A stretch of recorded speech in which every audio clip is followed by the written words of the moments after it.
नमो नमः गुरुदेव। नैना पुरोहित दहिसर सुप्रभातम। सुप्रभातम गुरुदेव। थोड़ा लेट हो गया आज। ओम नमो नारायणाय। ओम नमो नारायण। ओम नमो भगवते वासुदेवाय।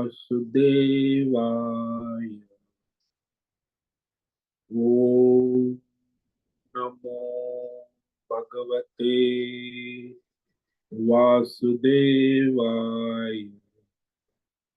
ओम नमो भगवते वासुदेवाय। ओम नमो भगवते वासुदेवाय। ओम नमो भगवते वासुदेवाय। ओम नमो भगवते वासुदेवाय। ओम नमो भगवते वासुदेवाय। ओम नमो भगवते वासुदेवाय। ओम नमो भगवते वासुदेवाय। ओम श्री परमात्मने नमो नमः। ओम गणपतये नमो नमः। ओम सरस्वत्यै नमो नमः। ओम गुरुभ्यो नमो नमः। ओम सहनाववतु सहनौ भुनक्तु सह वीर्यं करवावहै तेजस्विनावधीतमस्तु मा विद्विषावहै। ओम शांति शांति शांति। सदाशिवसमारम्भां शंकराचार्य मध्यमाम् अस्मदाचार्यपर्यन्तां वन्दे गुरुपरम्पराम्। ओम पार्थाय प्रतिबोधितां भगवतां नारायणेन स्वयं व्यासेन ग्रथितां पुराणं मध्ये महाभारत अद्वैतामृतवर्षिणीं भगवतीं अष्टादशाध्यायिनीं अम्ब त्वामनुसन्दधामि भगवद्गीते भवद्वेषिणि। वसुदेवसुतं देवं कंसचाणूरमर्दनं देवकी परमानन्दं कृष्णं वन्दे जगद्गुरुं।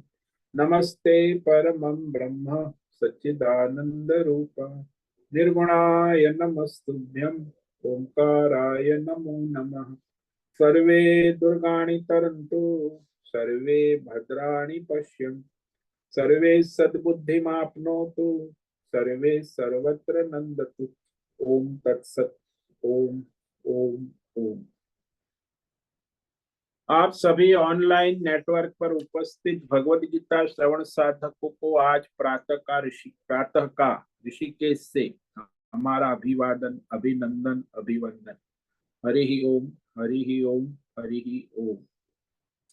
हम सबको आज का यह दिव्य दिन देश काल विषय वस्तु परिस्थिति अवस्थाएं तन मन धन जन व्यष्टि समष्टि भौतिक अध्यात्म दैव क्षेत्र सभी को अपने अपने पूर्व में अनंत जन्मों में किए हुए संचित पाप पुण्य धर्म धर्म मिश्र कर्म के पके हुए फल स्वरूप वर्तमान में आज सभी को अपने अपने प्रारब्ध अनुसार परमेश्वरीय अचिंत्य योग माया के माध्यम से प्रसाद स्वरूप में प्राप्त हुआ है। अतः आज का यह दिव्य दिन परमार्थ हेतु निष्काम सेवा यज्ञ देव यज्ञ ऋषि यज्ञ पितृ यज्ञ मानवता यज्ञ भूत प्राणी यज्ञ सात्विक दान शारीरिक वाचिक मानसिक तप निष्काम कर्म योग ध्यान योग भक्ति योग ज्ञान योग साधना स्वाध्याय वेद शास्त्रों का अध्ययन अध्यापन उपासना आराधना के लिए समर्पित करे और करवावे। अत्यंत दुर्लभ मनुष्य जीवन को परमार्थ हेतु सार्थक करे और करवावे। आज विक्रम संवत 2081 आश्विन मास शुक्ल पक्ष की तृतीया नवरात्रि और ये संपूर्ण रात्रि तृतीया है। और आज स्वाति नक्षत्र रात्रि 9:32 तक है। उसके बाद विशाखा नक्षत्र लग जाता है और शरद ऋतु चल रही है। आज है शनिवार, शनि देव की आराधना उपासना, और यहाँ रात्रि का न्यूनतम तापमान 20 डिग्री रहा और दिन का अधिकतम 32 डिग्री। वायु की गति 10-15 किलोमीटर प्रति घंटा चल रही। ईस्वी सन 2024, 5 अक्टूबर 5 अक्टूबर 2024 सुबह के 7 बजने वाले हैं। कलयुग का प्रथम चरण 5125वां वर्ष, 7वां वैवस्वत मनवंतर, श्वेत वराह कल्प, ब्रह्मा जी का 26वां दिन और 51वां वर्ष चल रहा है। तो ऐसे अनंत कोटि ब्रह्मांडीय परमेश्वरी अचिंत्य योग माया में हमारा यह एक ब्रह्मांड, इसमें ये पृथ्वी लोक में समुद्र के ऊपर जम्बू द्वीप में विश्व का एकमात्र वैदिक राष्ट्र भारत में उत्तर हिमालय प्रांत में उत्तराखंड राज्य में टिहरी जिले में हिमालयन शिवालिक पर्वतमाला के अंतर्गत मणिकूट पर्वत के ऊपर नीलकंठ महादेव के सामने ऋषिकेश नगरी में मुनि की रेती प्रांत में शीशम जाड़ी अवधूतवाड़ा आश्रम के सी ब्लॉक के पहले माले से 5 नंबर कमरे से गंगा किनारा से हम स्वामी उत्तमानंद सरस्वती भगवद गीता के आचार्य शिष्य स्वामी चिन्मयानंद सरस्वती महाराज चिन्मय मिश्र कैवलाद्वैत वेद व्यास भगवतपाद शंकराचार्य की श्रृंगेरी संन्यास परंपरा से शिक्षित दीक्षित सनातन वैदिक भारतीय हिंदू धर्मानुसार संपूर्ण भगवद गीता ज्ञान यज्ञ ऑनलाइन चैतन्यमय जीवंत लाइव प्रसारण के अंतर्गत व्याख्यान माला में अध्याय 8 अक्षर ब्रह्म योग के श्लोक नंबर 5 पर संस्कृत एवं हिंदी में व्याख्यान करेंगे। दिव्य पवित्र सरल व्यावहारिक सटीक पूर्ण वर्ण अक्षर पद वाक्य पंक्ति श्लोक अध्यायों की संगति संधि अन्वय शब्दार्थ वाक्यार्थ भावार्थ के रहस्यार्थ के साथ यथार्थ तात्पर्य सहित वैदिक शास्त्र वेद व्यास साहित्य शंकर भाष्य एवं परंपरागत सन्यासी आचार्यों की टीका टिप्पणी सहित आज का यह भगवद गीता व्याख्यान करेंगे। कृपया आप सभी श्रद्धा भक्ति ध्यान से परिपूर्ण होकर के यह दिव्य श्रवण साधना करें। इसमें से कुछ ग्रहण करे, कुछ धारण करे, कुछ अपने जीवन में चरितार्थ करे और उसमें निरंतरता लाए। अपनी अपनी आध्यात्मिक भौतिक दैवी अशांति द्वंद्व मोह विक्षेप अधार्मिक अशास्त्रीय अपरंपरागत भ्रम भ्रांतियों से रहित होकर के अपने अपने शरीर इंद्रिय प्राण मन वचन कर्म और बुद्धि से एक रूप एकाग्र होकर शुद्ध सात्विक सूक्ष्म वेद शास्त्र एवं आचार्य परंपरा अनुसार विवेक बुद्धि करे। पुनः पुनः इस व्याख्यान का श्रवण करे, मनन करे, चिंतन करे, लेखन करे, प्रचार प्रसार, लिंक भेजे, ग्रुप में शेयर करे, अपना और सबका परम कल्याण करे और करवावे। ओम तत्सत। ओम ओम ओम। श्रीमद् भगवद गीता अध्याय 8 के अक्षर ब्रह्म योग के श्लोक नंबर 5 पर हम विवेक विचार कर रहे हैं, जिसमें भगवान ने अर्जुन के 7वें प्रश्न का उत्तर दिया है। अंतिम काल में भगवत स्मरण का रहस्य क्या है? तो ये सारा अंतिम काल और उसके बाद की गति, मृत्यु का रहस्य और मृत्यु के बाद की गतियों का रहस्य, ये सारा रहस्यमय उपदेश अब भगवान अध्याय के समाप्ति पर्यंत करेंगे। सारा मृत्यु का ज्ञान विज्ञान और मृत्यु के बाद की गति। तो यहाँ इस श्लोक में भगवान ये जो जैसा स्मरण कर, इसमें पहले भगवान करे जो परमात्मा का स्मरण करता है और अपने शरीर का त्याग करता है, वह परमात्मा को ही प्राप्त होता, इसमें कोई संशय न करे। यानी श्रद्धा भक्ति से भगवान की बात को माने।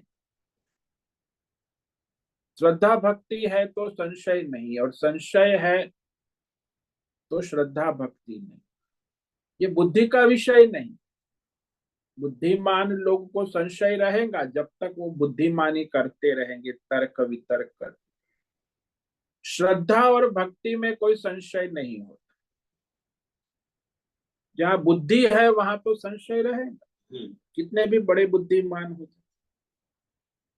इसलिए हाँ, वो बुद्धिमान है, संशय आत्मा फिर नष्ट भी हो जाती, क्योंकि श्रद्धा भक्ति दुर्लभ है ना। इसीलिए ये जो भगवान कह रहे हैं उसमें बुद्धिमानी नहीं चलती। भगवत ज्ञान जो है उसमें श्रद्धा भक्ति ही महत्व की। तो यहाँ भगवान ने कहा अंत काले च मामेव स्मरन् मुक्त्वा कलेवरम् य प्रयाति स मद्भावम् याति नात्यत्र संशयः। यह अंत काले यानी अंतिम क्षण, अंतिम समय, अंतिम काल, मरण काल जिसको हम कहते हैं, मामेव स्मरण। अभी मरण काल में मरण की क्षण तो है, उसके पहले भी मृत्यु शैया है। डॉक्टर ने कह दिया कि बस आप अभी 1-2 हफ्ते के मेहमान हैं, या तो डॉक्टर ने कह दिया कि इसमें तो कुछ है नहीं, वेंटिलेटर पर है, शाम तक खत्म हो जाएगा केस।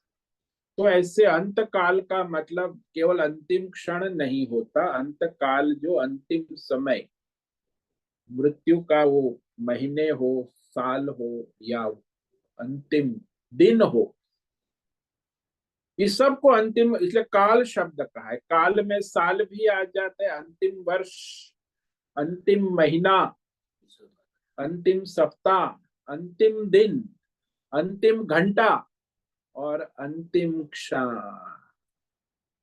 तो ये सारा अंत काल में आ जाए। ये मत समझना कि अंतिम क्षण ही, उसके पहले का समय भी आ जाए। 7 दिन में आ जाता है। हाँ, वो सोमवार, मंगलवार, बुधवार, गुरुवार, शुक्रवार, तो 7 सप्ताह में अंत काल कोई भी एक दिन तो निश्चित। तो भगवान कहते हैं माम एव स्मरण, केवल केवल केवल मेरा ही स्मरण चिंतन करता है, यानी केवल भगवान को याद करता है। स्मरण चिंतन, जैसे वो बालक है अपनी माँ का चिंतन करता है, माँ को याद करता। माँ भी बालक का चिंतन करती है, बालक को, शिशु को याद करती। वो चाहे घर में कुछ भी काम कर रही हो, लेकिन उसका चिंतन स्मरण अपने बालक में होता है। बालक भी कहीं भी हो, कैसा भी हो, उसे अपने माँ का स्मरण चिंतन निरंतर रहता है। वो बालक है तब तक, शिशु है इसीलिए। लेकिन जैसे ही जवान होता है तो उसको माँ बाप का स्मरण नहीं रहता, भूल जाता है।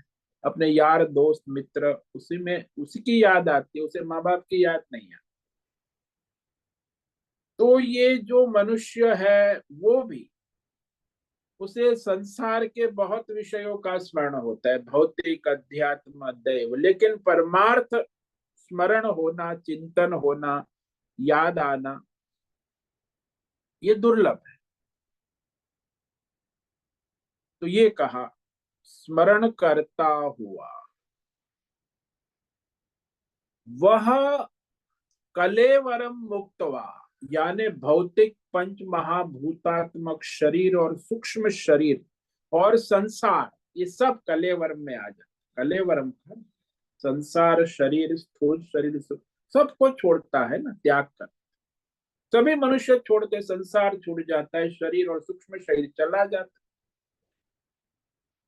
प्रयाति प्रकर्षेण जा, यानी विशेष रूप से जाता है। बाकी सामान्य तो आना जाना होता रहता है शरीर के साथ, लेकिन ये तो शरीर भी छूट जाता है, संसार भी छूट जाता है, सूक्ष्म शरीर भी छूट। प्रयाति इसीलिए कहा विशेष रूप से, डिपार्टेड सोल ऐसा कहते हैं ना अंग्रेजी, कि वह गया, मर गया। कहाँ गया? अब उसके जैसी स्मरण है, गति है, कर्म है। तो ऐसा कहते हैं कि मन में लीन हो रही सभी इंद्रियों के साथ वह निकलता है सूक्ष्म शरीर, दूसरे शरीर पुनर्जन्म को प्राप्त होता है। इसीलिए मृत्यु के समय, अंतिम वर्ष, अपनी महीना, अंतिम दिन, अंतिम सप्ताह, अंतिम क्षण तक मनुष्य की जैसी भौतिक, अध्यात्म विषयक, अध्यात्म, दैव, परमार्थ, सात्विक, राजसी, तामसी वृत्ति वाला होता है। तो उसकी वो गति होती है सात्विक, राजसी, तामसी वृत्ति के अनुसार। वैसी वृत्ति से ही वह, उसका प्राण तेज में लीन होता है, तेज आत्मा में, और आत्मा परमात्मा उसे साथ चला जाता, और वो अपने पुनर्जन्म को प्राप्त होता है।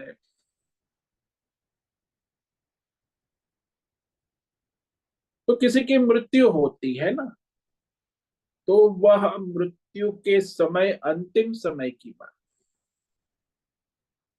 जैसे एक भाई साहब सुबह नमकीन, गाठिया, फाफड़ा जो गुजराती लोग खाते हैं ना, तो उसको सुबह नाश्ता करने में गाठिया फाफड़ा की इच्छा हो, अंतिम गाठिया फाफड़ा।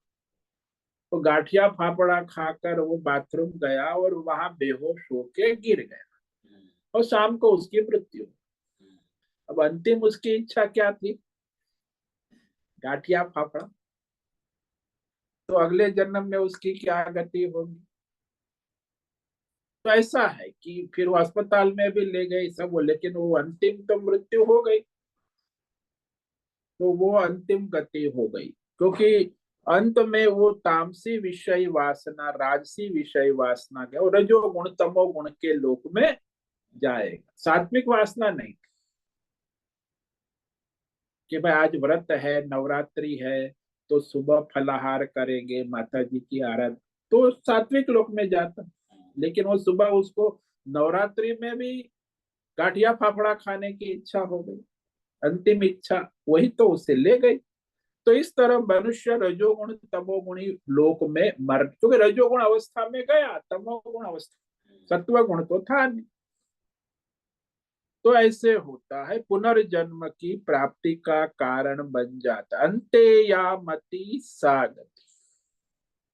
एक माता जी की मृत्यु हो रही थी, तो बड़ी दादी माँ, तो उसके भाई 3-4 बहू और उसकी बेटी 5, सब तो भगवान को, सब श्री कृष्ण शरणम मम, सब उसके आसपास बैठे, भगवान का उसको भी कीर्तन करके, माता जी बोलो श्री कृष्ण शरण।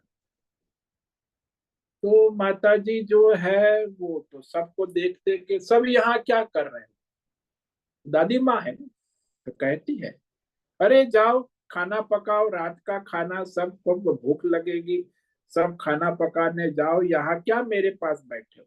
और वो खाना पकाने जाओ बोलकर मर गई, प्राण चले गए। तो अंतिम उसकी क्या मति थी? वही खाना पकाना, पूरी जिंदगी उसने 60 साल वही किया, खिलाया पिलाया बच्चों को, 3 पीढ़ी तक दादा दादी। तो फिर उसकी अंतिम संस्कार वही आ गए, और फिर वो खाना पकाने चली गई, अगले जन्म में वही करेगी। तो ऐसा होता है, अंते यामति सागति ही, पुनर्जन्म प्राप्त होता। ये निश्चित सनातन सिद्धांत है, ईश्वरीय है। कोई गवर्नमेंट ऑफ इंडिया और गवर्नमेंट जापान या गवर्नमेंट चाइना या गवर्नमेंट अमेरिका का कोई भ्रामक नियम नहीं। बदलते हुए नियम, ये तो सनातन नियम है, भगवान के नियम सनातन, भोगना पड़ेगा उसमें कोई भोगना पड़े, कोई परिवर्तन। जैसा भी कर्म। हाँ, जैसा है वो सनातन नियम है, ईश्वरीय है। कोई जीव उससे, कोई जीव चाहे कोई भी, कोई बच नहीं सकता। कोई नहीं बच सकता, भगवान का नियम है। यहाँ तो लोग बच जाते भ्रष्टाचार, वहां भ्रष्टाचार नहीं चलता। भगवान के कायदे कानून में, संसार के, सरकार के, कोर्ट के कायदे कानून में सब चलता है। वो मानवीय है ना, ईश्वरी में कुछ नहीं चलता। तो इस तरह कहते हैं कि वह यदि परमात्मा का चिंतन करता है, ब्रह्म स्वरूप निर्गुण निराकार, तो तत्काल मुक्ति हो जाती, और नहीं तो फिर सगुण उपासक है, देवयान मार्ग से जाएगा, देवलोक, ब्रह्मलोक, शिवलोक, विष्णु लोक, और क्रम से फिर वहां उसे तत्व ज्ञान होगा, निर्गुण तत्व को प्राप्त होगा प्रलय के बाद, उसे क्रम मुक्ति कहते। उपासक है, सगुण उपासक है, तो उसकी फिर प्रलय के बाद मुक्ति, क्रम मुक्ति। तो इस तरह साक्षात भगवान मद भावम याति, साक्षात तो वही प्राप्त होता है जो निर्गुण उपासक है, ब्रह्म उपासक। जो ओम का चिंतन करके जाता है वो साक्षात ब्रह्म को पाता है, लेकिन ब्रह्मा विष्णु महेश देवी देवता का स्मरण करके जाता है तो देवलोक को पाता है। तो दोनों में फर्क है, एक सगुण है, एक निर्गुण उपासक। यह प्रयाति, ये प्रयाति शब्द अद्भुत है। जब तक शरीर के अंदर प्राण चलते हैं, सबके प्राणियों के, तो उसमें स्थूल, सूक्ष्म और इंद्रिय के स्तर पर व्यापार दिखते हैं। सब करते हैं व्यापार, सबको दिखते, उसको भी दिखते, दूसरों को भी दिखते, कर रहा है, सोच रहा है, बोल रहा है, सारे व्यापार दिखते। लेकिन जब प्राण चलना बंद हो जाते हैं और सारे व्यापार स्थूल सूक्ष्म शरीर के बंद हो जाते, तब डॉक्टर कहता है कि ये जो मनुष्य है मर गया, जीव गया। अब ये मर गया, हमने सब कोशिश की लेकिन वो बचा नहीं। आजकल तो हॉस्पिटल में ही मरना है, और तो कहीं कोई मरेंगे नहीं, तो सब पहले हॉस्पिटल ही जाएंगे और हॉस्पिटल में ही मरना है, और स्मशान में अंत्येष्टि होगी। और आजकल जन्म भी हॉस्पिटल में ही होगा, क्योंकि अभी नया जमाना है। तो जन्म भी हॉस्पिटल और मरण भी, तो अगले जन्म में भी हॉस्पिटल में जन्म होगा, फिर मरण भी हॉस्पिटल में ही होगा। तो ये हमारा सनातन सिद्धांत। बौद्ध धर्म में दो शब्द बनाए बुद्ध ने, एक निर्वाण पद और एक परिनिर्वाण पद। बुद्ध के संप्रदाय को जिस दिन, बुद्ध को जिस दिन ज्ञान हुआ था, केवल ज्ञान, तो उस दिन वह उसको निर्वाण कहते, यानी वह अपने निर्वाण पद को प्राप्त हो। लेकिन उनका शरीर था, सूक्ष्म शरीर भी था, स्थूल शरीर भी था, लेकिन वो परम पद को उस बौद्ध संप्रदाय के अनुसार निर्वाण पद को प्राप्त हो गए।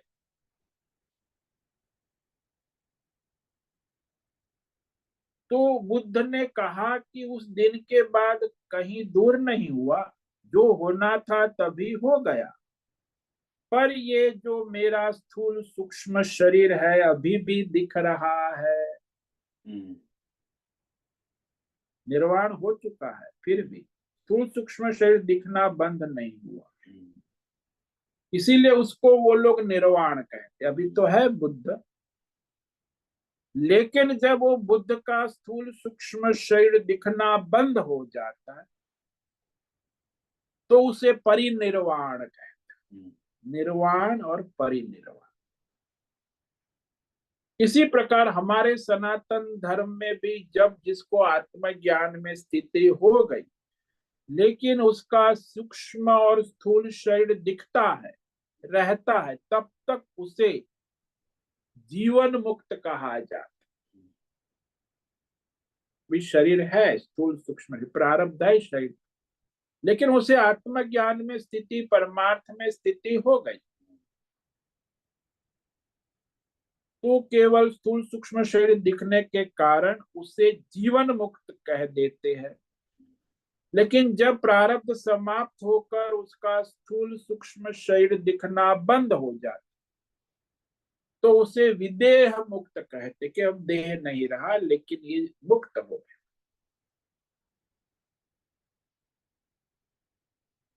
तो दोनों तरह के मुक्त तो वो है, एक जब तक शरीर स्थूल सूक्ष्म है वो जीवन मुक्त है, स्थूल सूक्ष्म शरीर नहीं रहा तो वह विदेह मुक्त कहेगा।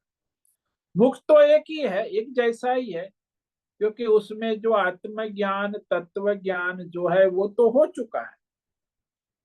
अब जो शरीर स्थूल सूक्ष्म शरीर के संबंध तो उसका छूट गया है। कभी जब उसका शरीर आत्मज्ञान में वो स्थित हो गया, उसका संबंध छूट गया। दूसरों की दृष्टि से भले उसे दिखता हो कि इसका स्थूल सूक्ष्म शरीर है, लेकिन उसकी दृष्टि से तो मुक्त हो गया, जीते जी ही मुक्त। उसका उसके शरीर और सूक्ष्म शरीर से कोई संबंध नहीं रहा, लेकिन लोगों की दृष्टि से दिखता है तो उसे दिखेगा। मुक्त होने पर भी अपनी दृष्टि में तो केवल वह भगवतमय हो चुका, लेकिन दूसरों की दृष्टि में शरीर है, इसीलिए उसको जीवन मुक्त कहते। बाद में तो उसका शरीर छूट जाने के बाद तो वो केवल ये पद विदेह मुक्त हो जाए। तो इसी प्रकार दूसरों की दृष्टि से स्थूल सूक्ष्म शरीर सहित वह जीवन मुक्त कहा जाता है, और दूसरों की दृष्टि से स्थूल सूक्ष्म शरीर रहित वह विदेह मुक्त कहा जाता है, क्योंकि वो अपने ब्रह्म स्वरूप में स्थित हो चुका है। वहां कोई विदेह या जीवन मुक्त नहीं होता। देह सहित देह रहित भी वो भगवतमय है। तो मद भावम याति, तो इस प्रकार जो आत्मज्ञान होने के बाद, प्रारब्ध पूरा करने के बाद स्थूल सूक्ष्म शरीर छोड़कर जाता है, तो वह मद भावम याति यानी ब्रह्म भाव, निर्गुण निराकार अपने स्वरूप को प्राप्त हो जाता है। तो जीवात्मा फिर परमात्मा के स्वरूप में एक हो जाता, यानी जीवात्मा परमात्मा का भेद समाप्त हो जाता, तो सर्वव्यापक तत्व में एक रूप हो जाता। सर्वव्यापक कहा ना, तो आकाशवत सर्वव्यापक हो जाता। जो कहीं न होवे वह वहां जाए, आ जा सकने की बात नहीं। आकाश सर्वव्यापक है, उसमें आना जाना का। आकाश कहीं आता जाता है? कभी आपने सुना कि आकाश, हरिद्वार का आकाश ऋषिकेश घूमने गया? आकाश कभी घूमने जाता नहीं, वो तो सर्व है, उसका आना जाना कहीं है। सर्वव्यापक कहीं आ जा कैसे सकता? जो कहीं न होवे वहां वहां जाए। आना जाना तब होता है जब एक स्थान को तुम छोड़ सको, दूसरे स्थान में तुम पहले से न हो। जो सर्वव्यापक होने से किसी स्थान को छोड़ सकते कैसे? परमात्मा सर्वव्यापक, इसलिए कोई आना जाना उसमें नहीं रहता। ये दृष्टांत लो, जहां आकाश मद भावम याति, जो आकाश में स्थित है, आकाश के साथ एक रूप है, उस आकाश को कहीं आना जाना नहीं। आकाश की उपाधि में कोई आवागमन नहीं, न किसी जगह पहले से नहीं है, ऐसा है। वो सर्वत्र है, सर्वव्यापक। मद भावम याति यानी सर्वव्यापकता को प्राप्त होता है, क्योंकि ज्ञान होने के पहले सबको अपने स्थूल सूक्ष्म शरीर की प्रतीति प्रतीति होती है, होती रहती है। तो सभी लोगों को ये प्रतीति वैसी नहीं रही। जैसे मनुष्य अज्ञानी है, उसे तो अपने शरीर की प्रतीति रहती, लेकिन आत्मज्ञानी को अपने स्थूल सूक्ष्म शरीर की प्रतीति नहीं रहती, वो सर्वव्यापक हो। जैसे दृष्टांत ले लो कि घड़े में जो आकाश है उसको क्या कहते हैं? घटाकाश। घड़े के अंदर है।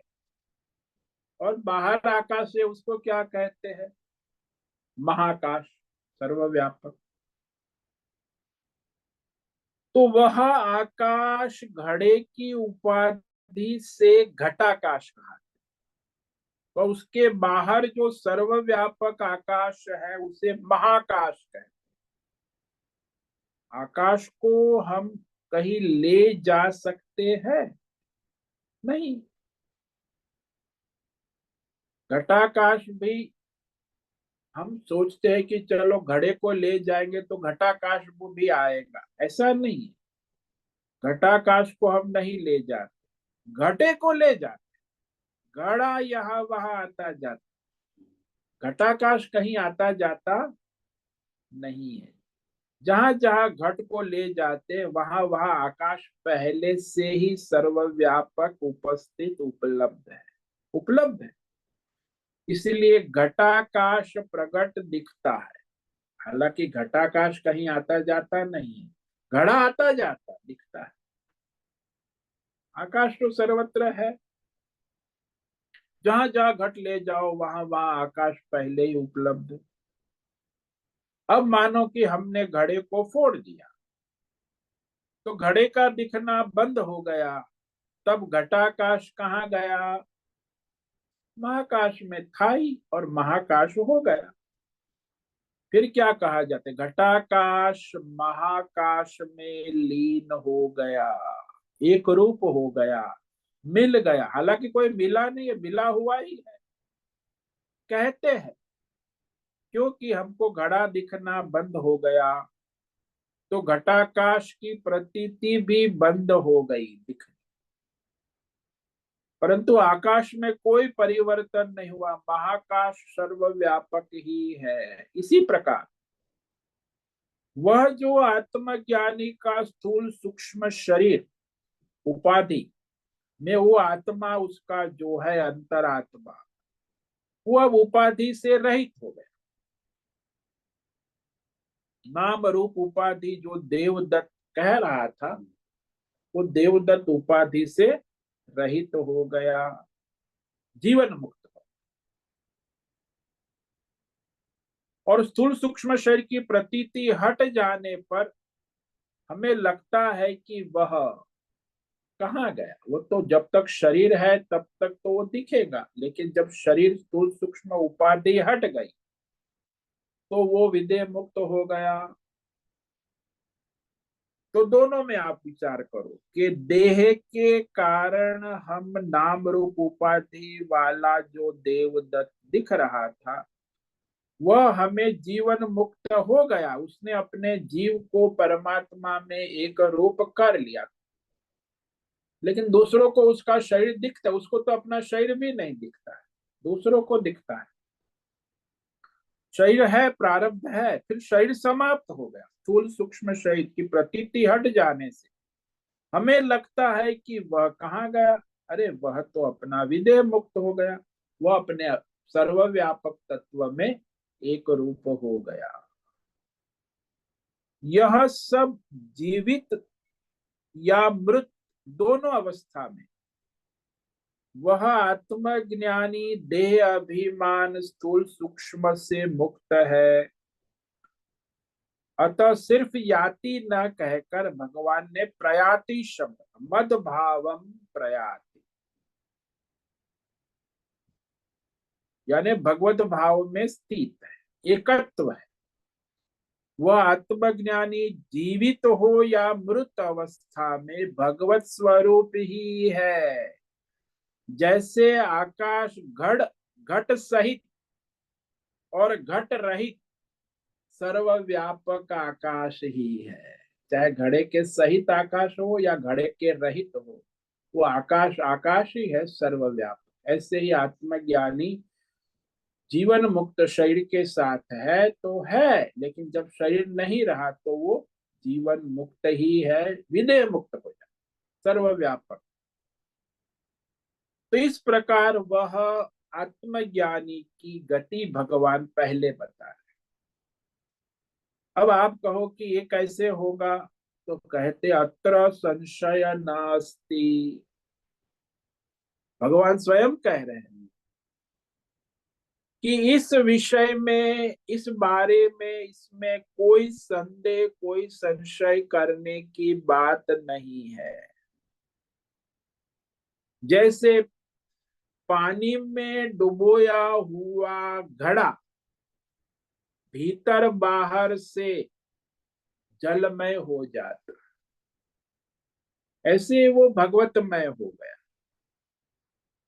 इसमें कोई संशय करने की आवश्यकता नहीं, क्योंकि इस विषय में किसी भी प्रकार का संशय न करना उचित है। लेकिन संसार में संशय करने वाले की कमी तो है नहीं। भगवान ने कहा तो भी संशय करेंगे। क्यों, कैसे, क्या, क्यों? हाँ, कैसे? कुछ लोगों की मान्यता है बोलते हैं। कि जीवन मुक्त का पुनर्जन्म होता है, ये भी मान्यता ऐसे चल। भी मानते हैं। अरे जीवन मुक्त का जन्म हो नहीं सकता, फिर भी हाँ, वो जो योग भ्रष्ट है उसका पुनर्जन्म होता है। लेकिन जो सुखा। जीवन, तो अभी तो योग भ्रष्ट है, साधक है, आत्मज्ञान में स्थिति ने, कर्म योगी है, उसका भी पुनर्जन्म होगा। ध्यान योगी है, उसका भी, भक्ति योगी है, उसका भी। लेकिन जो आत्मज्ञानी है उसका पुनर्जन्म नहीं हो। तो योग भ्रष्ट है या योगी है, उसको तो भगवान ने आगे गीता में कहेंगे कि वो, उसका तो पुनर्जन्म होना ही। भगवतमय हो गया उसकी बात चल। इसीलिए ये सारे मुक्ति के विषय में बहुत सारे संप्रदायों में, हमारे धर्म में भी अनेक प्रकार की भ्रमणा है, भ्रम है। असुर लोग तो मानते हैं कि शरीर का नाश होने से ही मुक्ति हो जाए। शरीर मिला है, इंद्रिय मिली है, भोग करो और मरो, उसके बाद आगे पीछे कुछ है नहीं, बस शरीर गया तो मुक्त हो गया। तो असुर आजकल जो भोग लंपट है सारी दुनिया में, तो वो लोग कहते बस खाओ पियो, कर्जा लो, लोन लो और मरो, बाद में कौन लोन वापस मांगने आएगा। मानने को नहीं। हाँ, मरने के बाद मुक्त हो जाते हैं। तो ये सारी मान्यता मुक्ति के विषय में है। अब सर्वव्यापी परमात्मा त्रिगुणी माया शक्ति के द्वारा कहीं अपने को प्रकट करता हुआ दिखा हो, तब भी वह सर्वव्यापक है। किसी भी रूप में, सोपाधिक अवतार रूप में या किसी जीव रूप, वो तो सर्वव्यापक है। लेकिन संसार में जो लोग, अज्ञानी लोग शंका करते हैं कि योग भ्रष्ट मनुष्य फिर से कैसे आते। अरे भाई, अधिकारी योग भ्रष्ट है, अभी वो परमार्थ में लगा है। तो ये सब जो भक्त लोग है, कर्म योगी है, जो परमार्थ में लगे, जब तक आत्मज्ञान तत्व ज्ञान में स्थिति नहीं होती तब तक तो उनका पुनर्जन्म है। तो ऐसे योग भ्रष्ट योगी जो भगवत मार्ग में चल रहे हैं, उनका संचित और प्रारब्ध है, तो उसे पुनर्जन्म होता है। इसलिए जब तक वह साधक है, योगी है, परमार्थी है, परमार्थ मार्ग में चलता है, तो उसका पुनर्जन्म होता है।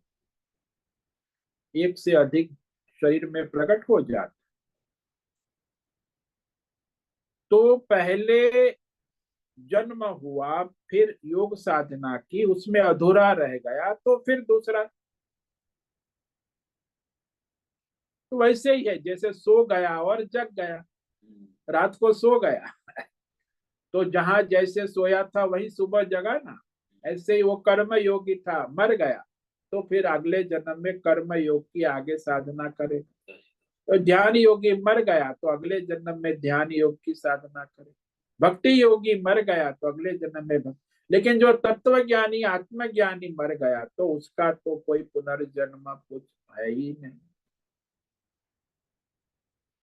तो इसलिए ये जो कर्मयोगी की मृत्यु मोक्ष नहीं है, ध्यान योगी की मृत्यु मोक्ष नहीं है, भक्ति योगी की मृत्यु मोक्ष, भक्त परंपरा हमारी बहुत सारी, इनको तत्व ज्ञान होना है तब जाके उनका मोक्ष होगा, तो उसका पुनर्जन्म निश्चित है। तो ये कह रहे हैं यहाँ कि इसमें ये विवेक करना आवश्यक। जो लोग साधक है, अधिकारी है, मार्ग परमार्थ में लगे हुए, उनका मोक्ष नहीं होता जब तक तत्व ज्ञान आत्मज्ञान नहीं हो। हाँ, किसी को बचपन से आत्मज्ञान हो गया, उसके बाद उसका शरीर जवान होगा, प्रौढ़ होगा, वृद्ध होगा, मृत्यु हो, तो शरीर के परिवर्तन होते हैं। आत्मज्ञानी को फिर पुनर्जन्म नहीं होता, बाकी सबका हो। वो परमात्मा स्वरूप जैसा है वैसा उसमें स्थित हो गया, तो उसमें दूसरा अन्य शरीर की संभावना नहीं है। तो जैसे शंकराचार्य है, उनका 8 साल में आत्मज्ञान तत्व ज्ञान हो गया, तो फिर उनका तो पुनर्जन्म नाम की कोई चीज है ही नहीं। वो तो भगवत में बचपन से ही 8 साल से ही हो गए, फिर 32 साल तक उन्होंने धर्म कार्य किया तो भी भगवतमय रहे, कहीं उन्हें कोई विकार परिवर्तन नहीं आया। तो ऐसा है कि बचपन में आत्मज्ञान हो गया, उसके बाद उसका शरीर जवान भी हुआ, मृत्यु भी हुई, लेकिन उसमें कोई विकार उत्पन्न नहीं, ज्ञान उसका बदल नहीं गया, ज्ञान में स्थित रहे। कई लोगों को ऐसी समझ में आता है कि एक एक करके यदि सब लोग मुक्त हो जाएंगे तो ये जीव, ये संसार समाप्त हो जाए। कभी भी हम लोग, मुझे भी जब मैं साधु बनने की अरे भाई सब साधु बन जाएगा तो संसार कैसे चलेगा, ये प्रश्न कर संसारी लोग। अरे मुझे भी कई लोगों ने कहा अरे तू साधु बन जाएगा तो ये संसार कैसे चलेगा, परिवार परिवार, ये वंश परंपरा, कुल परंपरा। अरे बोला सब साधु कैसे बनेंगे, ये तो असंभव है। तो शंका करने वाले वस्तुतः संसार की वास्तविकता, सत्यता के भ्रम में ग्रस्त है कि संसार सत्य है, संसार अरे जो है ही नहीं कैसे चलेगा, उसकी क्या चिंता। तो वो अज्ञानी है, इसीलिए उनकी बुद्धि में संसार की सत्यता, वास्तविकता का भ्रम है। तो सोचते हैं कि अरे क्या होगा, सब मुक्त हो जाएंगे तो सारा, जैसे दृष्टांत ले लो कि गणित में 0, 1, 2, 3, 4, 5, 6 और अनंत संख्याएं है, और सामान्यतः गणित का विद्यार्थी गुणा भागा सब करता रहता है, जोड़ता है, काटता है, गुणता भाग, वो परिचित होता है। अब उसको कहे कि अनंत संख्या की बात, तो कहेगा कुछ समझ में नहीं आता, अनंत संख्या की बात समझ में, लेकिन 2 संख्या जुड़ने से बढ़ती है, घटती है काटने से, तो गुणा भागा भी होता है संख्याओं का, लेकिन अनंत क्या है?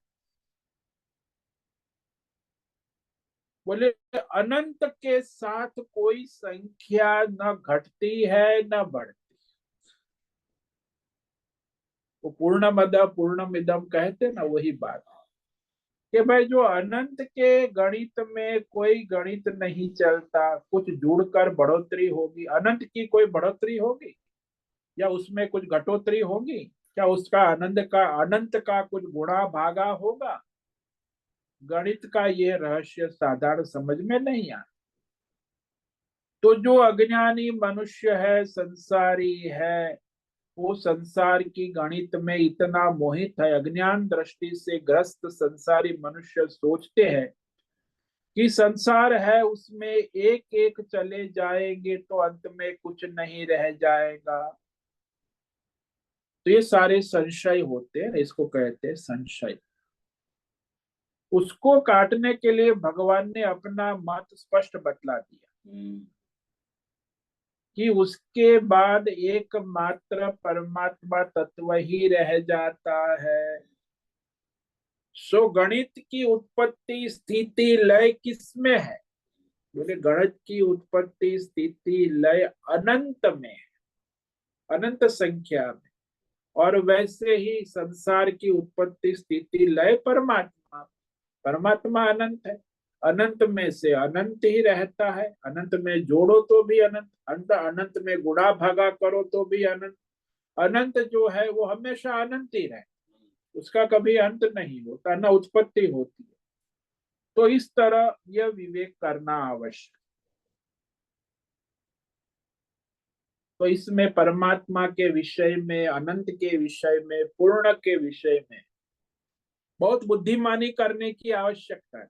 बुद्धिमान, तर्क वितर्क, लॉजिक भगवान है, बस।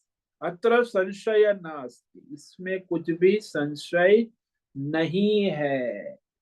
फिर भी रहेगा, जब तक बुद्धिमानी रहेगी दुनिया में। आजकल लोगों को बुद्धिमानी बहुत बढ़ गई है, थोड़ा पढ़े लिखे, भौतिक ज्ञान विज्ञान, थोड़ा आध्यात्मिक ज्ञान, या तो इंटरनेट, मोबाइल, आईटी टेक्नोलॉजी, तो ये इंटरनेट टेक्नोलॉजी सब बुद्धिमानी बहुत बढ़ गई और श्रद्धा घट रही है, श्रद्धा भक्ति घट रही है। भगवान नहीं है। हाँ, बस वही चलता है दुनिया। तो उस तरफ फिर उसका कोई कल्याण नहीं होता। जो संशय करता है उसकी दुर्गति निश्चित है परमार्थ के विषय। अब ये कहने के बाद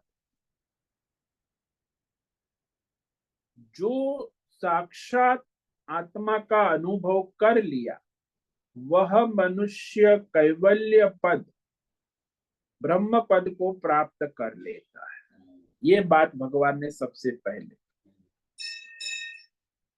और जो उपासक है, साधक है, वो भी परमार्थ साधना में आगे बढ़ता है, योग भ्रष्ट उपासक है, वो भी अपना शरीर छूटने पर देवलोक जाता है। सगुण उपासक है, निर्गुण है वो तो ब्रह्म स्वरूप को प्राप्त हो।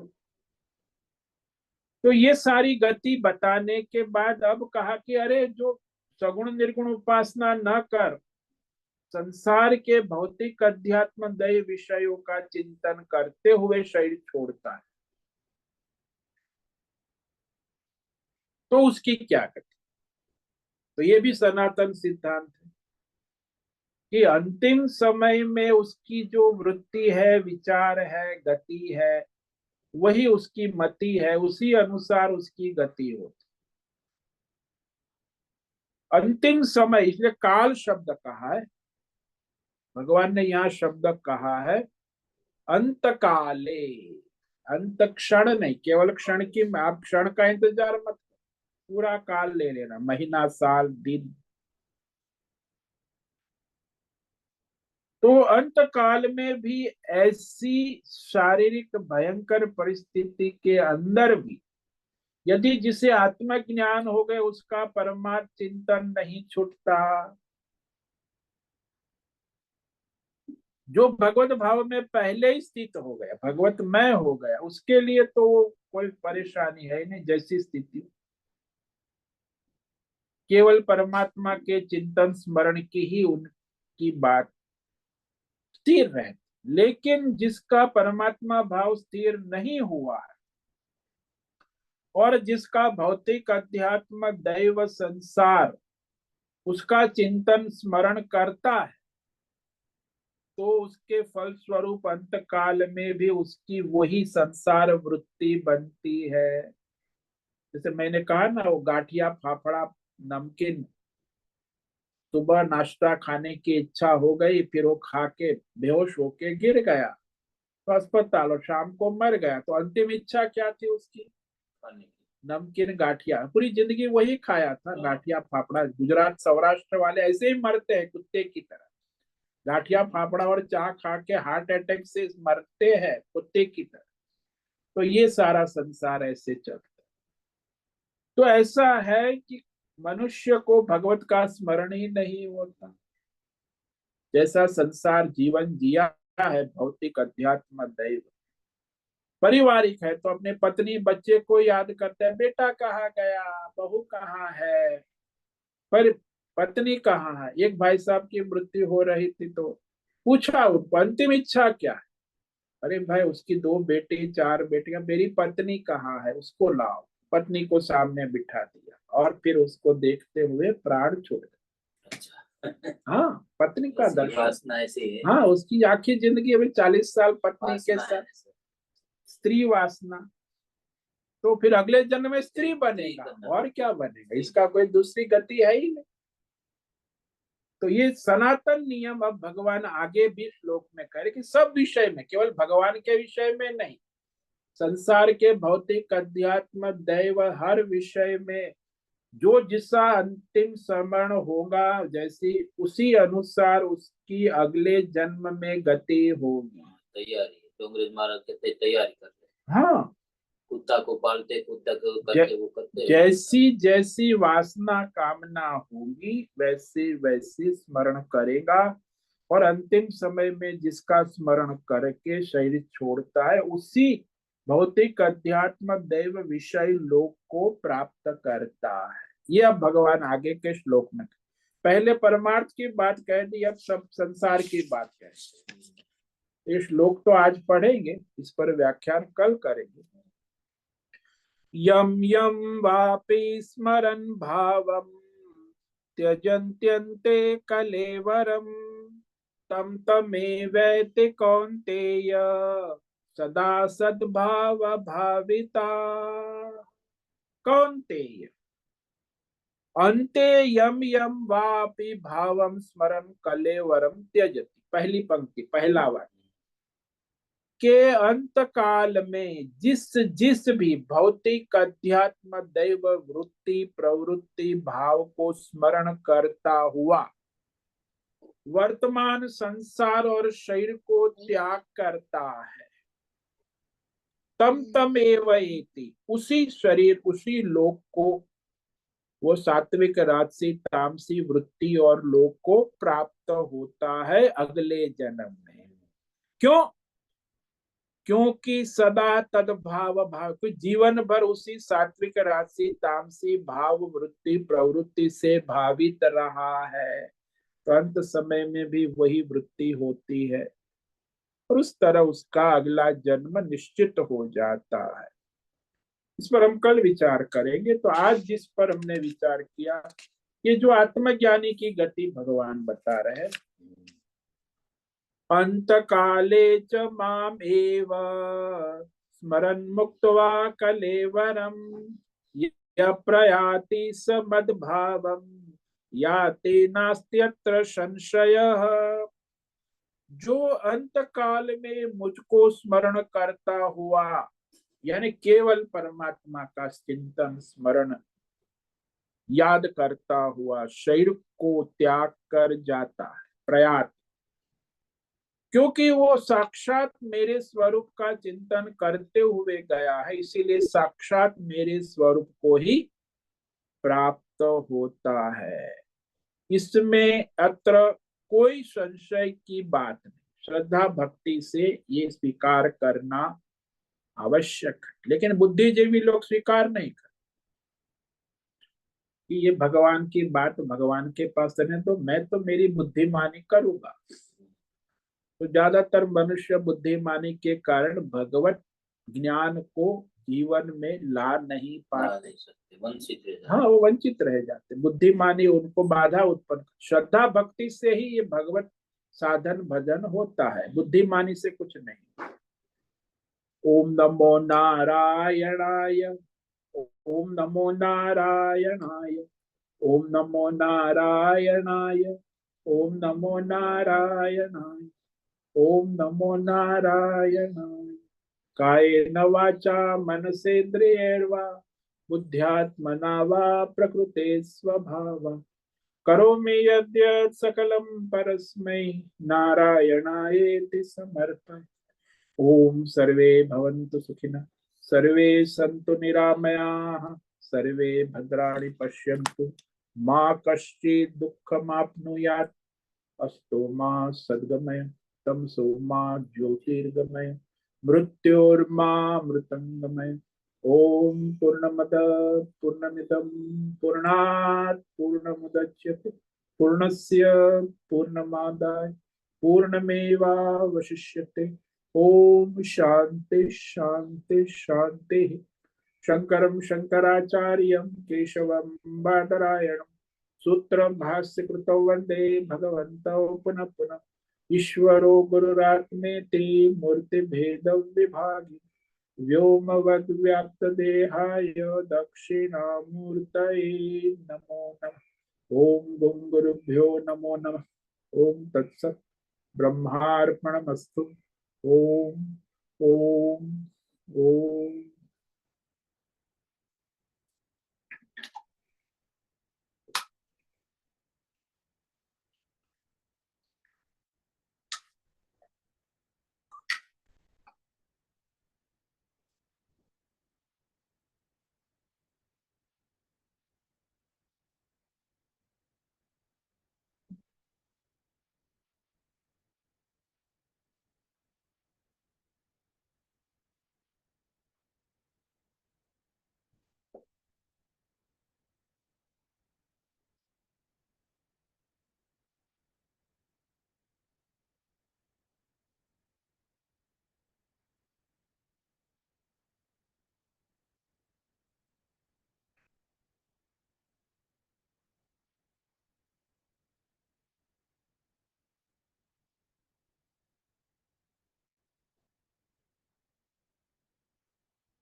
पाँच मिनट है। किसी साधक को कोई प्रश्न है अभी पूछ सकते हैं।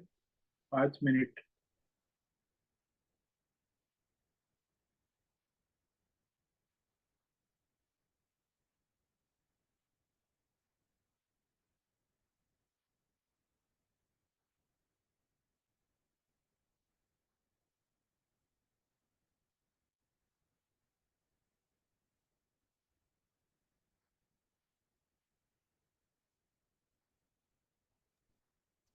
हरिओम हरिओम हरिओम स्वामी जी। हरिओम। बोलो भद्रेश। स्वामी जी, ये जो हमारे धर्म में कई लोग यहाँ काशी जाते का अंतिम समय में, काशी में जो मरण होता है तो बोलते हो सदगति मोक्ष प्राप्त होता है। इसके बारे में थोड़ा विवेक कराइए। देखो, देश काल चाहे कोई भी हो, परिस्थिति चाहे कोई भी हो, वहां उसका स्मरण कैसा है उस पर निर्भर करता है। आजीवन उसने क्या किया, मानो कि आजीवन संसार किया, भोग किया, और वहां काशी में जाकर भगवान का स्मरण ना करके अपने परिवार का या अपने बिजनेस का स्मरण करता है और मरता है काशी में, तो किस काम का। हाँ, काशी में जाके सब छोड़ छाड़ के संन्यास लेकर केवल भगवान का ओम नमः शिवाय जप करता है तो बात बन गई। लेकिन वो सब छोड़ना और काशी में जाना और अंतिम समय में केवल भगवान का, तो मोक्ष हो जाए। लेकिन वो उसके ऊपर विश्वास, हाँ, भगवत श्रद्धा भक्ति से करेगा, नहीं तो वो क्या गया काशी में, वहां अंतिम समय में तो सब रिश्तेदार भी ले गए, वहां उसको रख दिया, सब सुविधा, खाना और स्मरण भगवान का। लेकिन वहां उसका स्मरण तो अपने परिवार का होता है कि बेटे का क्या होगा, पोते का क्या हुआ, बिजनेस का क्या हुआ। तो संसार का भौतिक विषय आध्यात्मिक का चिंतन करते वहां फिर वो मरा, फिर तो कैसे होगा। इसलिए बात यह है कि कहीं भी देश काल परिस्थिति में हो, उसका मन भगवत स्मरण में तन्मय हो जाना आवश्यक है। और दूसरी कोई भौतिक अध्यात्म सांसारिक सात्विक राजसी तामसी वृत्ति प्रवृत्ति ना हो, केवल भगवत वृत्ति में स्थित रहे, भगवत प्रवृत्ति में स्थित रहे, तो उसका मोक्ष हो जाएगा। काशी में क्या कहीं भी हो जाएगा। नहीं तो पापाचरण करके आलो वहां मोक्ष मिलेगा। हाँ, जुड़ी जिंदगी अधर्म पाप करके फिर कहेगा वहां जाके रहेंगे हमें मोक्ष मिल जाएगा, तो काशी में जाए तो ऐसे मोक्ष नहीं होगा। समझ में आया? हाँ स्वामी, ये बहुत बड़ी मान्यता भ्रम है, श्रद्धा है। भ्रांतियां है। देश हाँ। काल विषय की कोई भी विषय कहीं भी हो, केवल उसका वो भगवत भाव महत्व का है। राजसी तामसी सात्विक वृत्ति माया से मुक्त होना आवश्यक है। तो फिर कोई भी कभी भी कहीं भी मुक्त हो सकता है, माया के चक्कर में रहकर मुक्त नहीं हो सकता। माया के चक्कर से निकल के भगवत भाव में स्थित होने वाला कहीं भी मुक्त हो गया, वो तो मुक्त ही है। ये तो भ्रांति हुई ना ये। क्या ये भ्रांति है, भ्रमणा है, और क्या।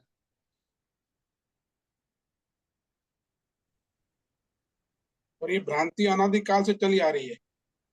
हाँ, वास्तव में जिसका भगवत स्मरण होगा उसी की मुक्ति में। बाकी चोरी चकारी लूटपाट मार काट संसार करके वहां काशी में जाके रहेगा तो उसका मोक्ष नहीं होगा। उसकी वृत्ति कैसी है उस पर निर्भर करता है। भगवत वृत्ति है तो मोक्ष हो जाएगा। संसारी वृत्ति बनी है और मरेगा तो वहां काशी में क्या कहीं भी मोक्ष नहीं होगा। दुर्गति उल्टा ना। हाँ, दुर्गति होगी। हाँ स्वामी जी, क्लियर हुआ। नमो गुरुदेव। हाँ बोलो। गुरुदेव, पर जो जिसकी वृत्ति खराब है उसको मोक्ष लेने की इच्छा ही नहीं होगी, और वो ऐसी इच्छा मोक्ष की करके इच्छा हो, यदि मोक्ष की इच्छा है अच्छी बात है, लेकिन संसार का चिंतन हुआ तो दुर्गति हो। मोक्ष की इच्छा होना एक सामान्य बात है। हाँ। लेकिन मोक्ष इच्छा में माया और संसार को छोड़ना वो महत्व का है। मोक्ष की तो सबकी इच्छा है, सारे संसार चाहता है मोक्ष, किस कौन नहीं, लेकिन संसारी वृत्ति को भी छोड़ना नहीं चाहता, तो कैसे फिर बनेगा बात। पर जिसकी संसार की वृत्ति मोह माया छूट जाती है तभी वो अपनी मोक्ष के लिए वाराणसी तक प्रयाण करता है। वो मोक्ष के लिए प्रयत्न करते हैं तो अच्छी बात है, तो साधक है। तो कर्म योग करे, ध्यान योग करे, तो फिर वो भक्ति योग करे और फिर आत्मज्ञान में स्थिति हो। तो ये तो क्रम करना पड़ेगा ना, डायरेक्ट हाँ। थोड़ी होगा। इसीलिए उस क्रम में वो कहीं भी उसकी मृत्यु होगी तो पुनर्जन्म होगा। हाँ। मोक्ष नमो- मार्ग में है, लेकिन आत्मज्ञान न होने तक मोक्ष सिद्ध नहीं होता ना। ये भी ब्राह्मणा है कि भाई कर्म योग भगवान की सेवा करते मर गए मोक्ष हो गया, ये बकवास है। अभी वो कर्म योग करते आगे ज्ञान योग भक्ति योग क्रम से आत्मज्ञान तत्व ज्ञान में स्थित होने के बाद ही उसका मोक्ष सिद्ध होता है। जैसे वैष्णव धर्म है तो अंत तक कृष्ण लाला का पूजन करते सेवा करते, पर वो भी थोड़ा तो अधूरा रहता है। हाँ, तो कृष्ण लोक सगुण देव लोक जाएंगे, वहां सगुण कृष्ण वैष्णव विष्णु लोक में जाके विष्णु भगवान उनको तत्व ज्ञान देंगे, प्रलय के बाद उनका मोक्ष हाँ। भगवान के दुर्गति नहीं साथ। होगी उसकी। हाँ, प्रणाम स्वामी जी। हाँ बोलो। स्वामी जी, मोक्ष मिल गया कैसे मालूम पड़ता है? बस आपकी भगवतमय ब्रह्माकार वृत्ति में आप स्थित हो गए, सर्वात्म बुद्धि हो गई तो मोक्ष है। भेद बुद्धि है तब तक संसार है। मतलब जीते जी मोक्ष का अनुभव कर सकते हैं अगर आपकी हाँ, बुद्धि सर्वात्म बुद्धि हो गई, भगवत बुद्धि हो गई तो आपका जीते जी मोक्ष है। मरने के बाद तो है ही विदेह मुक्ति है। अभी कहा ना जीवन मुक्ति, जीते जी मुक्ति।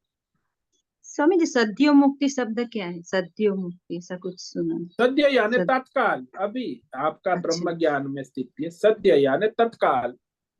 अच्छा, मतलब सब में अगर ईश्वर भाव रखते हैं तो हाँ, सद्यो सर्वात्मा मुक्ति। भाव हो गया तो मोक्ष हो गया। सर्वात्मा बुद्धि, भाव नहीं, मैं बुद्धि कह रहा हूँ। भाव भाव शब्द बड़ा गलत फहमी वाला।